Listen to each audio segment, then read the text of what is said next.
إن الحمد لله نحمده ونستعينه ونستغفره ونعوذ بالله من شرور أنفسنا وسيئات أعمالنا من يهده الله فلا مضل له ومن يضلل فلا هادي له وأشهد أن لا إله إلا الله وحده لا شريك له وأشهد أن محمدا عبده ورسوله اللهم صل على محمد وعلى آل محمد كما صليت على إبراهيم وعلى آل إبراهيم إنك حميد مجيد أما بعد فإن خير الحديث كتاب الله وخير الهدي هدي محمد صلى الله عليه وسلم وشر الأمور محدثاتها وكل محدثة بدعة وكل بدعة ضلالة وكل ضلالة في النار يا أيها الذين آمنوا اتقوا الله حق تقاته ولا تموتن إلا وأنتم مسلمون يا أيها الناس اتقوا ربكم الذي خلقكم من نفس واحدة وخلق منها زوجها وبث منهما رجالا كثيرا ونساء فاتقوا الله الذي تساءلون به والأرحام إن الله كان عليكم رقيبا يا أيها الذين آمنوا اتقوا الله وقولوا قولا سديدا يصلح لكم أعمالكم ويغفر لكم ذنوبكم ومن يطع الله ورسوله فقد فاز فوزا عظيما اللهم نبر بكتابك قلبي واشرح به صدري وأنطق به لساني بحولك وقوتك يا أرحم الراحمين رب اشرح لي صدري ويسر لي أمري واحلل عقدة من لساني يفقهوا قولي أعوذ بالله من الشيطان الرجيم بسم الله الرحمن الرحيم لقد كان لكم في رسول الله أسوة حسنة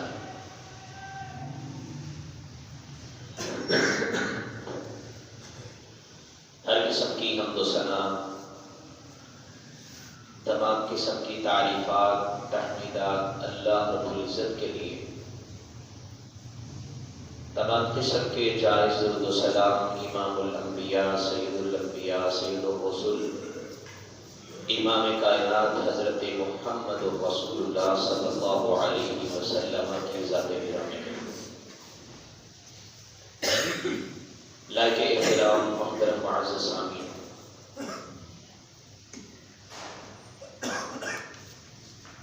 اللہ رب العزت نے جتنے بھی لوگوں کو دنیا میں بھیجا ہے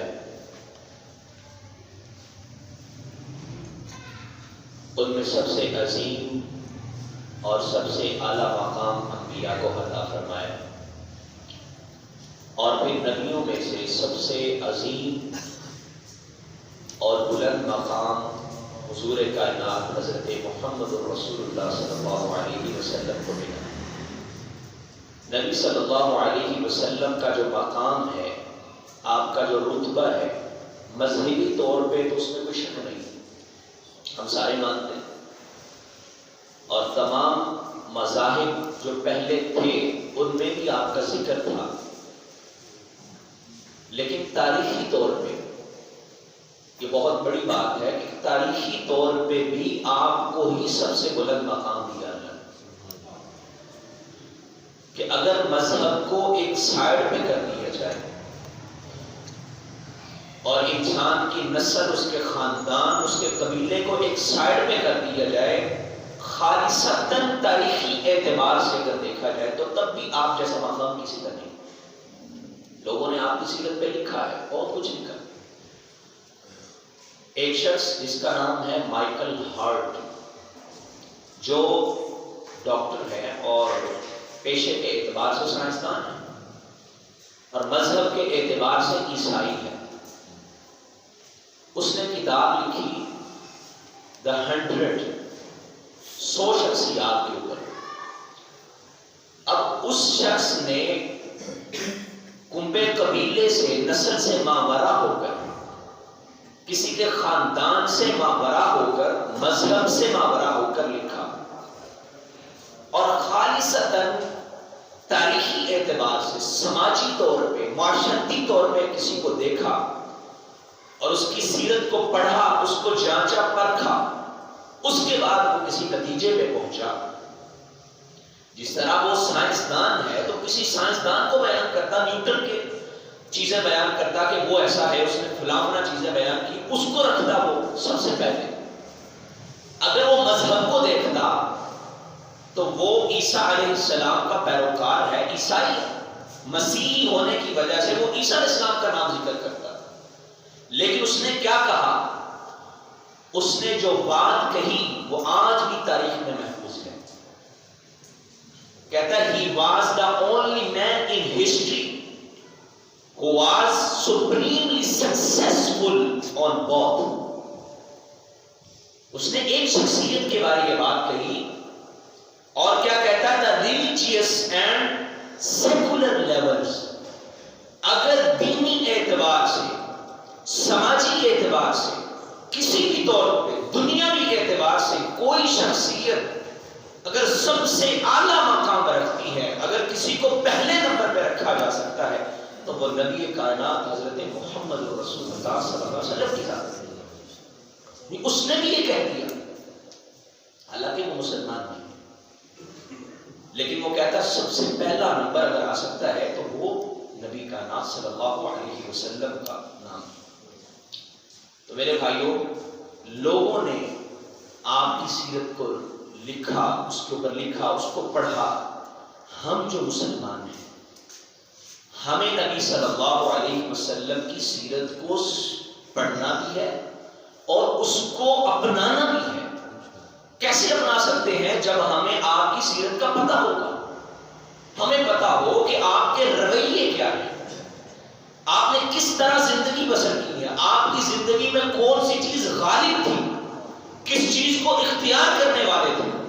اور میں اگر اللہ کی قسم اٹھا کے یہ بات کہہ دوں کہ آج کے زمانے میں کوئی ایسا شخص نہیں ہے جو نبی صلی اللہ علیہ وسلم کی سیرت کو اپنانے والا ہو، تو یہ میری قسم جھوٹی نہیں ہوگی. نہ کوئی عالم دین، نہ کوئی عام مسلمان، کوئی بھی نہیں. اس پہ کبھی موقع ملا تو میں بات کروں گا. ہم کہتے ہیں ترقی یافتہ دور ہے، یہ ترقی نہیں، تنزلی کا دور ہے. ترقی یافتہ دور نبی صلی اللہ علیہ وسلم کا تھا. آپ نے کہا نا خیر القرون قرنی، سب سے بہتر زمانہ میرا زمانہ ہے. ثم الذین یلونہم ثم الذین یلونہم، اس کے بعد آنے والا زمانہ بہتر، یعنی اس سے بہتر نہیں لیکن قدرے بہتر. پھر اس کے بعد والا زمانہ. لیکن جیسے جیسے زمانہ گزرتا جائے گا، بہتری والا وہ نہیں رہے گا، بلکہ وہ تنزلی کی طرف جائے گا، وہ نیچے کی طرف جائے گا. اور ہم کیا کہتے ہیں؟ ترقی یافتہ دور. بہرحال اس ترقی کی دوڑ میں ہر بندہ ہی اس کام کو کر رہا ہے جو نبی صلی اللہ علیہ وسلم کی سیرت والا کام نہیں ہے. جس چیز کو آپ نے اختیار کیا اس کو اختیار کرنا، اور جس کو آپ نے چھوڑ دیا اس کو چھوڑ دینا. بلکہ نبی صلی اللہ علیہ وسلم کے ساتھ اس طرح جذباتی محبت رکھنا کہ آپ کی زندگی کے ایک ایک پہلو کو سمجھنا، پڑھنا اور پھر اس کے مطابق اپنی زندگی کو بسر کرنا، یہ تقاضا ہے. جیسا کہ ہم نے پچھلے خطبہ میں آپ کے سامنے یہ بات رکھی تھی کہ آپ کی محبت کے تقاضے کیا ہیں، لیکن آج کا ہمارا یہ موضوع نہیں. آج میں بات کرنا چاہتا ہوں نبی صلی اللہ علیہ وسلم کی سیرت کے جو پہلو ہیں ان کو جانچنا کہ آپ سے کوئی نہیں ہے. دیکھیں نا، دنیا آج کسی بچے کو آپ کہتے ہیں بیٹا فلاں جیسا بن جاؤ، وہ بڑا اچھا انسان ہے. دنیا مانتی ہے اور قرآن نے کہا اور ہمارا ایمان تسلیم کرتا ہے کہ محمد الرسول اللہ صلی اللہ علیہ وسلم سے بڑھ کے کوئی ہے ہی نہیں. تو پھر آپ کی سیرت کو آئیڈیل نہ بنایا جائے، آپ کو اسوہ نہ سمجھا جائے، تو یہ ہماری نااہلی ہے اور ہماری کمزوری ہے، ہماری بدنصیبی ہے. آج ہم کتنا کو جانتے ہیں نبی صلی اللہ علیہ وسلم کی سیرت؟ نہیں جانتے میرے بھائی. ادھر ایک اسکول میں، کسی اکیڈمی میں مجھے ایک دوست نے کہا کہ تھوڑا سا بچوں کو درس دینا. یقین جانے آپ بچوں سے سوال کر لیں، انٹر لیول کے بچوں سے پوچھ لیا جائے نا نبی صلی اللہ علیہ وسلم کی، آپ کا تھوڑا سا نام پوچھ لیں، نسب پوچھ لیں، آپ کی بیٹیوں کے نام پوچھ لیں، نہیں پتا. ہمیں آپ کے رویوں کا نہیں پتا. جب پتا نہیں ہے تو اس پہ عمل کیسے کرو گے؟ کس سیرت کی کتاب کو ہم نے پڑھ رکھا ہے؟ کون سی سیرت کی کتاب میرے گھر میں ہے اس کو میں روزانہ پڑھتا ہوں؟ یا کم از کم میں نے کچھ کتابوں کا مطالعہ کر رکھا ہے؟ یا کوئی نہ کچھ چنیدہ باتیں میرے علم میں ہیں کہ میرے حضور ایسے تھے؟ اللہ رب العزت کو مطلوب کیا ہے کہ اس رسول جیسے بن جاؤ، تمہاری زندگی کامیاب ہو جائے. اپنے آپ کو کامیاب کرنا چاہتے ہو تو اس جیسے بن جاؤ. تو میں اگر سوال کر لوں مجھے بتائیں نبی صلی اللہ علیہ وسلم کی زندگی میں غالب پہلو کون سا تھا، تو شاید آپ کا جواب درست نہ ہو. کسی کا کیا جواب ہوگا، کسی کا کیا جواب ہوگا، ہو سکتا آپ کو پتہ بھی ہو. تو ہم بات کرتے ہیں نبی صلی اللہ علیہ وسلم کے ساتھ ایمانی رشتے کے ساتھ ساتھ ہمارا آپ سے یہ رشتہ بھی ہو کہ آپ کیسے زندگی بسر کرتے ہیں، آپ کے رویے کیسے تھے، آپ کیسے تھے تاکہ ہم ویسے بنیں. تو آپ کی زندگی میں جو سب سے غالب پہلو آتا ہے وہ پتہ کیا پہلو ہے؟ بلکہ آپ کو تو اللہ نے مقام اتنا دیا کہ نبوت ملنے سے پہلے بھی آپ ایک متوازن شخصیت ہیں. بعض اوقات ہوتا ہے نا ایک بندہ بہت اچھا لیکن اس کے اندر کچھ نہ کچھ سکم ہوتا ہے، کہیں نہ کہیں وہ خرابی کر جاتا ہے. بندہ کہتا ہے اس کی ساری زندگی اچھی ہے لیکن یہ چیز اس میں اچھی نہیں ہے.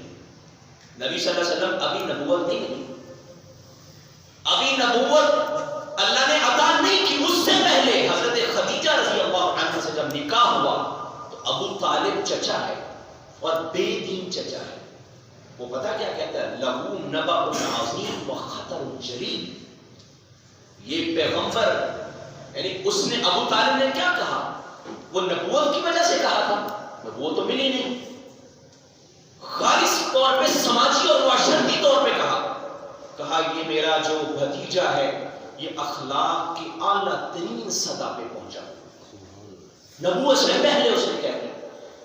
ایسے ہی تو نہیں لوگ آپ کے پاس اپنی امانتیں رکھوا دیا کرتے تھے. ابھی نبوت نہیں ملی، لوگ امانتیں رکھواتے. اور جب نبی صلی اللہ علیہ وسلم نے اپنی ذات کو پیش کیا تھا، لوگوں بتاؤ میں کیسا ہوں، میں سچا ہوں یا جھوٹا ہوں؟ سب نے کہا سچا ہوں.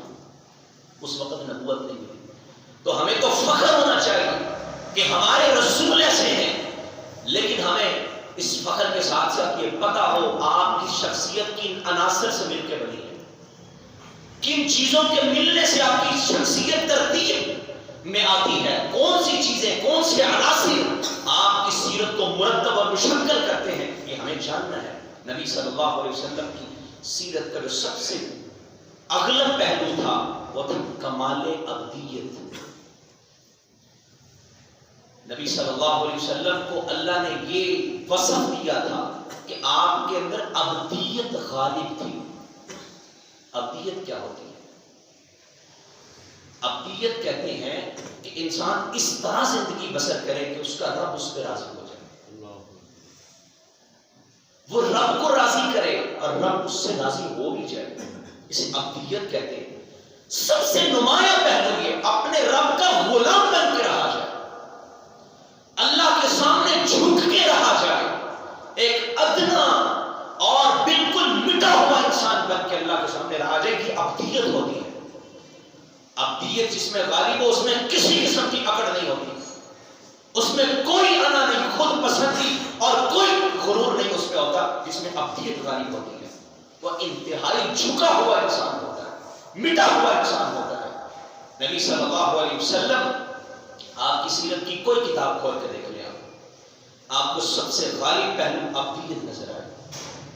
اور ابدیت بھائی نبی صلی اللہ علیہ وسلم نے اس کی بنیاد پہ سارے کام کیے. آپ نے رشتہ جوڑا تو ابدیت غالب رکھی، رشتہ توڑا تو اس میں بھی اللہ کی خاطر سب کچھ کیا. یعنی جو بھی کام زندگی کا ہے صرف اللہ کے لیے. آج یقین مانے ہمارے اندر یہ چیز آ جائے ہم غنی بن جائیں. جو کام بھی کرنا ہے صرف اللہ کے لیے. دیکھ لو نبی صلی اللہ علیہ وسلم کو، آپ نے اگر رشتے جوڑے ہیں تو اللہ کے لیے، توڑے ہیں تو اللہ کے لیے، اگر کسی سے معاملات کیے ہیں تو اللہ کے لیے، جو کچھ بھی کیا ہے صرف اللہ رب العزت کی ذات کے لیے. نبی صلی اللہ علیہ وسلم کا مقام کتنا زیادہ ہے، لیکن آپ کی ابدیت دیکھیے. آپ صحابہ سے کیا کہتے ہیں؟ وہ معاشرہ جہاں پہ کھجور بچپن میں کھجور کا تعارف ہو جاتا بچوں کو، کیونکہ کھجور کی پیداوار عرب میں بہت زیادہ تھی، پیدا ہوتے ہی اس کو سارے معاملات کا پتہ چل جاتا. لیکن نبی صلی اللہ علیہ وسلم کیا فرماتے صحابہ سے کھجور کی پیوند کاری میں، انتم اعلم بامور دنیاکم، تم دنیاوی امور کو مجھ سے زیادہ جاننے والے. یعنی کہا میں نبی ہوں، مجھے سب کچھ پتا ہے. ابدیت غالب تھی، اپنے آپ کو مٹا کے رکھا، کہ میں ان معاملات کو نہیں جانتا، دنیاوی معاملات تم مجھ سے زیادہ جاننے والے. آج کسی کو تھوڑا سا سٹیٹس مل جائے تو وہ اپنے آپ کو کیا سمجھ لیتا ہے؟ وہ غلط بھی ہو تو اپنے آپ کو غلط نہیں کہتا. لیکن نبی صلی اللہ علیہ وسلم میں ابدیت غالب تھی. آخری عمر میں اللہ نے بیٹا عطا فرمایا. بڑی سننے والی بات ہے. آخری عمر میں بیٹا دیا اور بیٹے سے محبت کتنی ہے یہ تو وہ باپ جانتا ہے جس کو سال ہر سال کی دعاؤں کے بعد بیٹا ملا، جس کو آخری عمر میں اللہ بیٹا عطا فرمائے. یہ تو اس کو ان جذبات کا پتہ ہو. بلکہ بیٹا تو شروع عمر میں مل جائے تو انسان کو محبت اس سے بڑی زیادہ ہوتی ہے. بیٹے کا نام ابراہیم رکھا اپنے باپ کے نام میں، ابراہیم علیہ السلام کے نام پہ نام رکھا. اللہ نے آپ کو 4 بیٹیاں عطا فرمائی اور 3 بیٹے. 3 بیٹیاں تو آپ کی زندگی میں فوت ہو گئی اور ایک بیٹی فاطمہ رضی اللہ عنہا وہ آپ کی وفات کے بعد فوت ہوئی. اور 3 بیٹے وہ تینوں زندگی میں فوت ہو گئے. 2 تو پہلے فوت ہو گئے، لیکن ابراہیم بعد میں آخری عمر میں جا کے عطا ہوئے ماریہ قبطیہ رضی اللہ عنہا سے. نبی صلی اللہ علیہ وسلم سے کا پیار دیکھیے بیٹے سے. بیٹے کے گھر میں جاتے ہیں، وہ اس زمانے میں نہیں ہوتا کہ کسی دودھ پلانے والی کی ذمہ داری ہوتی، وہ بچے کو لے جاتی، وہاں پہ دودھ پلاتی، اس کی پرورش ہوتی. وہ عرب کی چیزیں سیکھتا. نبی صلی اللہ علیہ وسلم بردہ ان کے گھر میں بچہ تھا تو وہاں چلے جاتے. ان کے خاوند کیا کرتے ہیں، وہ بھٹی کا کوئی کام لوہار ہے تو دھواں وہاں پہ بڑا ہوتا. نبی صلی اللہ علیہ وسلم بڑے سینسٹیو تھے اور آپ کو وہ دھویں سے بڑی الرجی بڑا مسئلہ بنتا، لیکن آپ وہاں بیٹھتے، ابراہیم سے پیار کرتے، اس سے محبت کرتے. تو وہ جو بردہ وہ پتہ کیا کہتی ہیں؟ کہتی نبی صلی اللہ علیہ وسلم کے ناک کے نتنوں میں دھواں چلا جاتا، آپ کی آنکھوں سے آنسو جاری ہو جاتے اتنی لیکن آپ پھر بھی اپنے بیٹے کو پیار کرنے اکثر چلے جائے گا. محبت ہے نا بیٹے سے. لیکن دیکھیے 1.5 سال کا بچہ ہوا، اللہ نے اپنے پاس بلایا. اللہ ابراہیم کو ہاتھ میں اٹھایا ہوا ہے اور نبی صلی اللہ علیہ وسلم کی آنکھوں سے آنسوؤں کا سیلاب امڑتا چلا آ رہا ہے. آپ نے ابدیت غالب دیکھیں کیسی ہے. نبی کائنات صلی اللہ علیہ وسلم سے صحابہ کہتے ہیں آپ رو رہے ہیں، آپ تو ہمیں صبر کا درس دینے والے اور آپ ہمیں منع کرنے والے کہ تم نے بویلا نہیں کرنا، تم نے رونا نہیں ہے. یہ کیا ہے؟ آپ فرماتے ان العین تدمع والقلب یحزن. کہاں آنکھیں رو رہی ہیں، دل بڑا غمگین ہے. لیکن ایک بات ہے اور وہ کیا ہے؟ ولا نقول الا ما يرضى به ربنا. ہم کوئی ایسی بات نہیں کہیں گے جس سے ہمارا رب ناراض ہو جائے. ابدیت ایسی غالب ہے. بچہ ملا تب بھی اللہ رب العزت کی طرف رہے اور اللہ نے بچے کو لے لیا تب بھی اللہ کی طرف لوٹایا کہ اس نے دیا تو اس نے لے لیا، میں اس کو ناراض کرنے والی کو بات نہیں کروں گا. ساری زندگی اللہ کے لیے وقف کر دینا، یہ ابدیت آپ کی زندگی میں غالب تھی. اور پھر اس بچے کی وفات میں چاند گرہن ہو گیا. آج لوگ کریڈٹ لینے کو بڑا اچھا سمجھتے ہیں. کسی اپنا تو چلو اپنی صلاحیت اور ہوتی، کسی کی بات کا بھی کریڈٹ لے لیتے ہیں. آج ایسے ہی چلتا ہے. ہر بندے نے کام نہیں کیا ہوتا لیکن کسی کے کام کو اپنے نام لگوا لیتے ہیں. اچھا ٹھیک. اب صحابہ نے کہنا شروع کر دیا. کسی نے اس نے کہا جی چاند گرہن ہو گیا، یہ نبی صلی اللہ علیہ وسلم کے بیٹے کی وجہ سے ہوا. بڑی اچھی بات ہے. اچھی بات تھی نا کہ آپ کہتے ہیں ہاں میرے بیٹے کی عظمت دیکھو کیسی ہے کہ اس کی وفات پہ چاند گرہن ہو گیا. سمجھنے والی بات ہے نا. اگر کریڈٹ لینا چاہتے تو کیا دیتے؟ میرے بچے کی وجہ سے چاند گرہن ہو گیا. لیکن نبی صلی اللہ علیہ وسلم نے فرمایا ان الشمس والقمر لا یخسفان لموت احد، کہ صحابہ یہ چاند اور یہ سورج کسی کی موت کی وجہ سے یہ ان پہ گرہن نہیں آتا، بلکہ یہ اللہ رب العزت کی نشانیاں ہیں. تم نماز پڑھو، اللہ کو یاد کرو، یہ کسی کی موت کے ساتھ اس کو نہ ملاؤ. میرے بیٹے کی موت کا ان سے کوئی تعلق نہیں ہے. یہاں بھی ابدیت غالب ہے. آج تو کسی پیر صاحب کی وہ کوئی مسئلہ ایسا بن جائے جس کو ان کو پتہ بھی نہ ہو تو اس کا بھی کریڈٹ لے لیتے ہیں. کسی نے ایک بات لکھی، کہتے ہیں اکثر ایسے ہی بنے ہوتے ہیں ویسے پیر، ان کے پیچھے کوئی ایک بڑی عجیب و غریب قسم کی داستان ہوتی ہے کہ فلاں کام ہوا اس کی وجہ سے ان کا مقام بلند ہو گیا. ہوتا کچھ بھی نہیں. ایک جگہ پولیس نے چھاپا مارا کہ دیکھیں جن کے پاس چوری کا مال ہے. ایک بندے کے پاس چوری کی وہ چینی پڑی ہوئی تھی، اس نے وہ چینی اٹھا کے جلدی سے کنویں میں پھینکی کہ کہیں جو ہے نا میرے اوپر کیس نہ ہو جائے. چینی پھینکتا ہوں تاکہ پکڑا نہ جائے. چینی پھینکی، ساتھ خود بھی گر گیا. اگلے دن اس کی لاش نکالی اور جب پانی پینے کے لیے لوگوں نے نکالا تو پانی میٹھا تھا، چینی جو گری تھی. انہوں نے کہا اس کی وجہ سے پانی میٹھا ہو گیا. کریڈٹ مل گیا نا.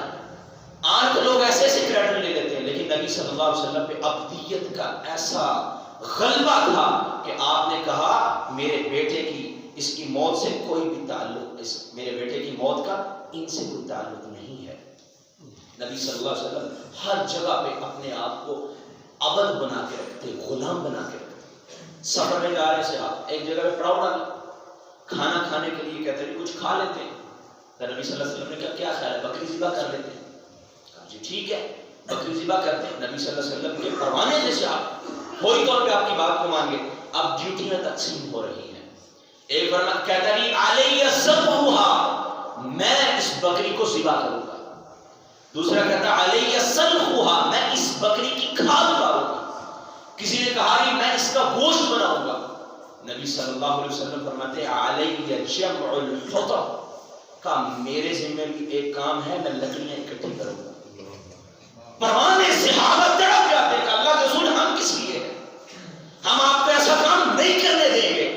اللہ کے رسول فرماتے میں تم سے ممتاز ہو کے زندگی نہیں گزارنا چاہتا، میں تم جیسا ہی، میں تم جیسا بن کے زندہ رہنا چاہتا ہوں. میں تم سے کوئی اور شخصیت چیز نہیں بن گیا، میں بھی ایک عبد ہوں، میں بھی اللہ کا بندہ ہوں. اور آپ کا مقام اتنا بلند ہونے کے باوجود آپ کہا کرتے تھے، کہا کیا کہتے واللہ لا ادری وانا رسول اللہ ما یفعل بی ولا بکم، اللہ کی قسم میں نہیں جانتا حالانکہ میں اللہ کا رسول ہوں. میرا مقام اتنا بلند ہے لیکن مجھے نہیں پتا میرے ساتھ کیا ہونا ہے، تمہارے ساتھ کیا ہونا. اپنے آپ کو اتنا جھکا کے رکھتے تھے. بدر کے دن 3 صحابہ کے پاس ایک سواری ہے، یعنی 3 بندوں کے پاس ایک سواری. سواریاں کم تھی، صحابہ کے پاس وسائل تھے ہی نہیں. تو صحابہ نے پتا کیا کہا، ہاں تو چھوٹا سا لیڈر ہونا وہ اس کے نخرے مان نہیں ہوتے. کل میں ایک شادی پہ گیا، وہاں ڈی سی او صاحب بھی آئے تھے اور ڈی پی او صاحب بھی. اور پتہ کیا مزے کی بات، وہ لوگوں میں نہیں ہے، بات میں ہے. ان کا سٹیٹس اتنا ہے کہ وہ لوگوں میں گھل مل نہیں سکتے.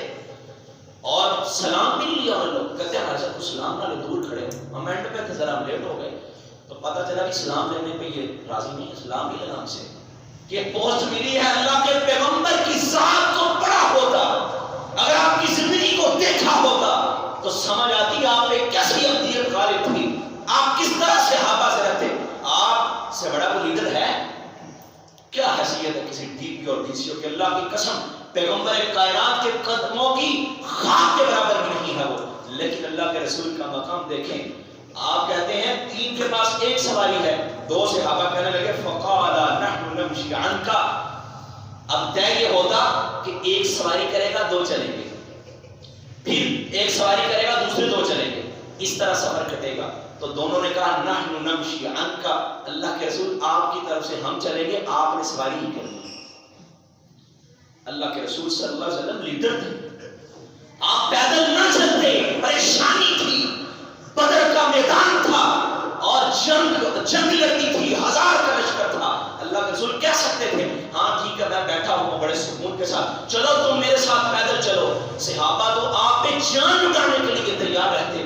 وہ چاہتے اللہ کے رسول تو صحابہ تو سارے راستے ہی پیدل چل لیتے، ان کو تو مسئلہ ہی نہیں تھا. انہوں نے کہا ہم پیدل چلتے ہیں، آپ کو ہم سواری سے اترنے نہیں دیں گے. آپ نے فرمایا ما انتما باقوى منی ولا انا باغنى عن اجر منکما. اللہ کے رسول فرماتے ہیں میرے سے زیادہ تم مضبوط نہیں ہو. کیا تم اجر لینا چاہتے ہو؟ میں اجر نہ لوں، میں بھی تمہارے ساتھ ہوں. جب تم سوار ہوگے میں پیدل چلوں گا، اور جب میں سوار ہوں گا پھر تم پیدل چلو گے. ایسا نہیں ہو سکتا کہ تم سارے راستے پیدل چلو اور محمد لیڈر بن کے اوپر بیٹھا رہے اور بڑا بن کے اوپر بیٹھا رہے. غلام ہوں میں بھی، ابدیت غالب کی آپ کی زندگی. نبی صلی اللہ علیہ وسلم نے سب کچھ کر کے دکھایا. اور یہ وہ زمانہ تھا جب آپ کا مقام اتنا بلند. وہ عروہ نے کہا، عروہ بن مسعود جو آیا تھا نا نبی صلی اللہ علیہ وسلم کے پاس سفیر بن کے سن 6 ہجری میں حدیبیہ کے موقع پہ، وہ آیا سفیر بن کے. نبی صلی اللہ علیہ وسلم اس نے دیکھا. جب واپس گیا تو اس نے پتہ کیا کہا تھا؟ کہتا میں نے بڑے بڑے امپائرز کو دیکھا ہے، میں نے بڑے بڑے لیڈروں کو دیکھا ہے، میں بڑے بڑے بادشاہوں کے درباروں میں گیا ہوں. میں نے ایران کے بادشاہ کو دیکھا، میں نے نجاشی کو دیکھا، میں نے روم کے بادشاہ کو دیکھا ہے، لیکن جو محبت صحابہ محمد سے کرتے ہیں صلی اللہ علیہ وسلم وہ کسی اور کو میں نے کرتے نہیں دیکھا. صحابہ تو آپ میں بچھ جایا کرتے. آپ وضو کرنے جاتے قطاریں لگ جاتی، لانے لگ جایا کرتی تھی. صحابہ آپ کے وضو کا پانی زمین پہ نہیں گرنے دیتے، اس کو پکڑ کے تبرک کے لیے اپنے جسم پہ بند کیا کرتے. اتنا مقام، اتنا بلند رتبہ اللہ رب العزت نے دیا، لیکن پھر بھی ابدیت والی، پھر بھی اپنے آپ کو جھکا کے رکھا. اور ایسا انسان جو کوئی بات کرے، کوئی سٹیٹمنٹ دے، وہ قانون الہی بن جاتی ہے. نبی صلی اللہ علیہ وسلم جو بات کرتے وہ اللہ کا قانون بن جاتا ہے. اتنا بڑا مقام کسی کا نہیں. لیکن آپ کی زندگی، انس رضی اللہ تعالیٰ عنہ کیا کہتے آپ کے چہرے پہ ایسی وجاہت اور ایسی ہیبت تھی کہ ہم نے کبھی جرت نہیں ہوتی کہ اللہ کے رسول کو آنکھ بھر کے دیکھ لیا. اور جابر نے کہا تھا نا کہ جب 14ویں رات کا چاند چمک رہا تھا، جابر رضی اللہ عنہ کہتے ہیں میں نے چاند کو دیکھا، چاند کی توانیوں کو دیکھا، چاند کے حسن و جمال کو دیکھا، اور ایک نظر میں نے اپنے پیغمبر کے حسن و جمال کو دیکھا. اور کہتے ہیں فَإِذًا هُوَ أَحْسَنُ عِندِي مِنَ الْقَمَرِ. اللہ کی قسم چاند کا حسن میرے پیغمبر سے حسن سے کم نظر آیا. اتنا مقام، اتنا رتبہ ہونے کے باوجود صحابہ جب آپ کے گھر جاتے ہیں نا، صحیح بخاری کی روایت، آپ کے گھر پہ یوں ہاتھ سے دستک نہ دیتے بلکہ اپنے ناخنوں کے ساتھ بڑے دھیمے سے انداز میں کہیں آپ کو تکلیف نہ ہو اس طرح دستک دیا کرتے. کیا مقام! ایسا مقام کوئی جیالہ کسی لیڈر کا کر کے دکھائے نا اپنے لیڈر کے ساتھ، ایسی محبت کوئی بھی نہیں کر سکتا. ایسی عظمت اور ایسا تقدس. حنین کا موقع ہے اور دشمن غالب آ گیا. نبی صلی اللہ علیہ وسلم کے صحابہ، آپ کا لشکر منتشر ہو گیا. اب صحابہ بکھرے ہوئے ہیں، پریشانی ہے. ایسا عالم کہ کہیں سے تیر آ کے سینے میں پیوست ہو رہا ہے، کسی کا بازو کٹ رہا ہے، کسی کا ہاتھ کٹ رہا ہے، کسی کی کھوپڑی میں تیر لگ رہے ہیں. صحابہ کو فکر ہے تو اللہ کے رسول کی فکر. ڈھونڈ رہے نبی صلی اللہ علیہ وسلم کو. جب آپ ملے، ڈھونڈا، آپ کے گرد دائرہ بنا دیا. کہتے ہیں آپ اس دائرے میں آ جائے، نحری دون نحرک. اللہ کے رسول آپ تک کوئی چیز پہنچے اس سے پہلے ہم اسے روکیں گے. ایک صحابی نے اپنا ہاتھ آگے کیا، تیروں کو روک رہے، ہاتھ شل ہو گیا، اپنے بازو کر دیے، بازو کٹ جاتے ہیں، اپنا سینہ یوں تان کے کھڑے ہو گئے. کوئی تیر آئے گا پہلے میرے سینے میں لگے گا، میں محمد رسول اللہ صلی اللہ علیہ وسلم تک تیر نہیں پہنچنے دوں. مقام دیکھیں، رتبہ دیکھیں نبی صلی اللہ علیہ وسلم کا کہ اللہ کے رسول تک ہم تیر نہیں پہنچنے دیں گے، اپنی جانیں قربان کر دیں گے. اور ایک پروفیسر گسٹ وہ پتہ کیا کہتا ہے؟ کہتا اگر یہ مقام کسی اور انسان کو مل جاتا نا، اس نے خدائی کا دعویٰ کر دینا. اتنا بلند مرتبہ کسی کو نہیں ملا کائنات میں. اگر کسی کو مل جاتا محمد رسول اللہ صلی اللہ علیہ وسلم کے علاوہ تو یقیناً وہ بندہ خدائی کا دعویٰ کر دیتا. اتنا مقام، اتنا رتبہ، لیکن پھر بھی نبی صلی اللہ علیہ وسلم کی ابدیت غالب ہے. کیسی ابدیت والی. ایک دیہاتی آیا آپ سے آ کے مطالبہ کرتا کیسے کیا, بدو قسم کے لوگ, ان کو کوئی تہذیب نہیں, کوئی تمیز نہیں. آگے کہتا او محمد صلی اللہ علیہ وسلم, کہتا ہے یہ جو مال کا تم مالک بنا ہوا نا, یہ تیرا ہے نا, تیرے باپ کا مال ہے, اس میں سے مجھے بھی دو. حالانکہ اللہ کے رسول اس کو نہ بھی دیتے تو اس کا حق نہیں تھا. صحابہ کو غصہ آ گیا کہ اللہ کے رسول حکم دے, اس کی ابھی ایسی کی تیسی کر, اس نے جرأت کیسے دی آپ سے ایسے بات کرنے کی. نبی صلی اللہ علیہ وسلم کہتے نہیں چھوڑو, جاؤ اسے لے جاؤ. 2 اونٹ لے کے آیا تھا, اس کے ایک اونٹ پہ جو لاد دو, وہ دوسرے اونٹ پہ کھجورے لاد کے اس کو روانہ کر دو. اس کے ساتھ ایسی کوئی بات نہیں کرتے. اپنے آپ کو جھکا کے رکھا. کسی کے لیڈر کو بات کرے, جیالے تو پکڑ کے مار دیں اور وہ خود کہے گا, اس کو سبق سکھاؤ. لیکن نبی صلی اللہ علیہ وسلم نے اپنے آپ کو جھکا کے رکھا, اپنے آپ کو ایسے بلند نہیں کیا کہ اللہ کے ساتھ ملا دیا. ایک شخص اس نے کہا نا ما شاء اللہ وما شئت, نبی صلی اللہ علیہ وسلم کہتا جو اللہ چاہے اور جو آپ چاہیں. کتنی بڑی بات. نبی صلی اللہ علیہ وسلم کو عزت دے رہا ہے. اگر وہ کسی کو عزت دے تو بندہ تو پھولنے نہیں سماتا, آؤ بھگت کرتا ہے اس کی. تو کہتا ہے جو اللہ چاہے اور جو آپ چاہیں. لیکن نبی صلی اللہ علیہ وسلم پہ جو ابدیت غالب تھی, فرمایا اجعلنی للہ ندا, تو نے مجھے اللہ کا شریک بنا دیا. ایسے نہیں کہنا قل ما شاء اللہ وحدہ, جب بھی کہنا ہے تو صرف اللہ کے لیے کہنا, جو اللہ چاہے. میرا نام نہیں لے, مجھے اللہ کے ساتھ شریک نہ بناؤ. ہر معاملے میں آپ نے ابدیت کو غالب رکھا. آپ نے اگر رشتہ طے کیا, کسی کو دوست بنایا, کسی کو جو بھی معاملہ کیا اس میں ابدیت ہے. علی رضی اللہ تعالیٰ عنہ اپنے کسی ساتھی کو واقعہ سنا رہے, سننے والی بات. واقعہ سناتے ہیں, کہتے ایک ہمارے گھر میں ایسے فاقہ کشی, فاطمہ رضی اللہ عنہا آپ کی بیوی حضرت علی رضی اللہ عنہ کی, اور نبی صلی اللہ علیہ وسلم کی لخت جگر ہے. یہ دیکھیں جن پہ ابدیت غالب ہوتی ہے. آج میں نے جو پہلے بات کی, یقین جانے کوئی ایسا لیڈر نہیں ہے جو نبی صلی اللہ علیہ وسلم کی سیرت کے اس پہلو کو مانتا اور جانتا ہو. آج تو نسلیں کھانے والی بن جاتی ہیں کچھ سٹیٹس مل جائے تو. نبی صلی اللہ علیہ وسلم کی بیٹی ہے, پیغمبر آخر الزمان کی بیٹی ہے, اللہ کے رسول کے داماد. علی کہتے ہیں جب فاطمہ اپنے ہاتھ سے جھاڑو دیا کرتی نا, چکی چلاتی, ہاتھوں میں چھالے پڑ جاتے, اور جب وہ اپنے کندھے پہ مشکیزہ پانی کو اٹھا کے لاتی, کندھے پہ نشان پڑ جایا کرتے, اور جب جھاڑو دیتی کپڑے اٹ جاتے گرد کے ساتھ. اتنے ہمیں پریشانی کا سامنا. تو میں نے مشورہ کیا فاطمہ سے, میں نے کہا کیوں نہ اللہ کے رسول سے غلام لے لیے جائے, جاؤ نا جا کے مطالبہ کرو, مال غنیمت آیا ہے, غلام آئے, اللہ کے رسول تقسیم کر, تم بھی جا کے لے لو. فاطمہ رضی اللہ عنہ نبی صلی اللہ علیہ وسلم کے پاس گئی.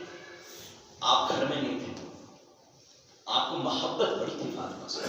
جب بھی کسی سفر سے واپس آتے سب سے پہلے نفل 2 پڑھتے, مسجد میں آ کے پہلے اپنی بیٹی کے گھر میں جاتے, پھر اپنے گھر میں جاتے.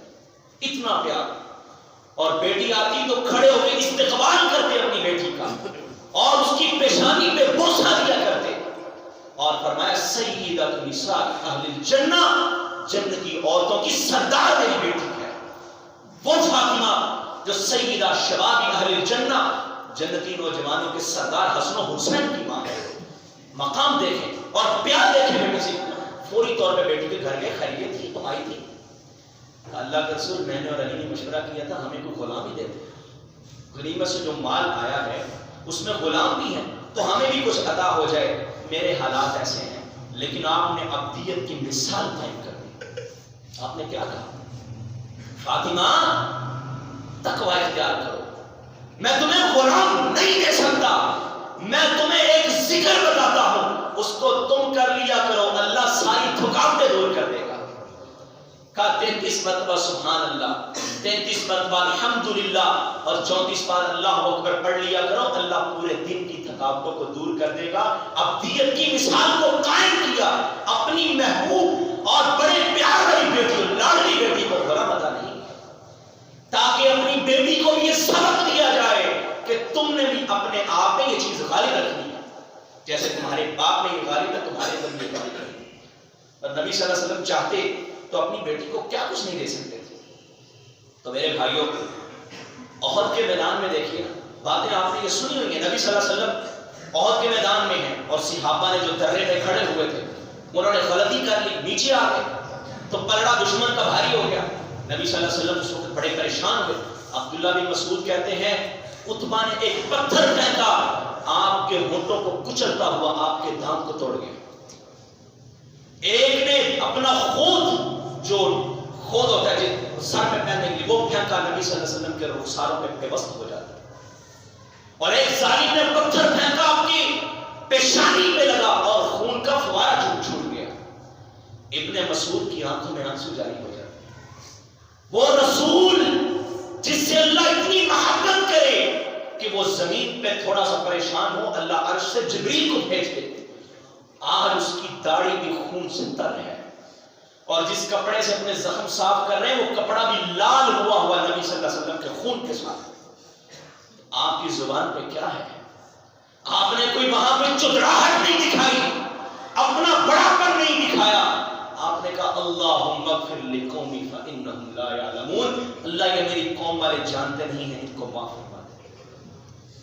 ابدیت کی کیسی مثالیں آپ نے قائم کی اور اپنے آپ کو کیسے جھکا کے رکھا. یہ وہ احد کا میدان ہے جب یہ افواہ پھیل گئی تھی اللہ کے رسول فوت ہو گئے، اللہ کے رسول شہید ہو گئے. تو انس بن نضر نے کہا، اس نے کہا زندگی کس کام کی جب ہمارے رسول ہی نہیں رہے.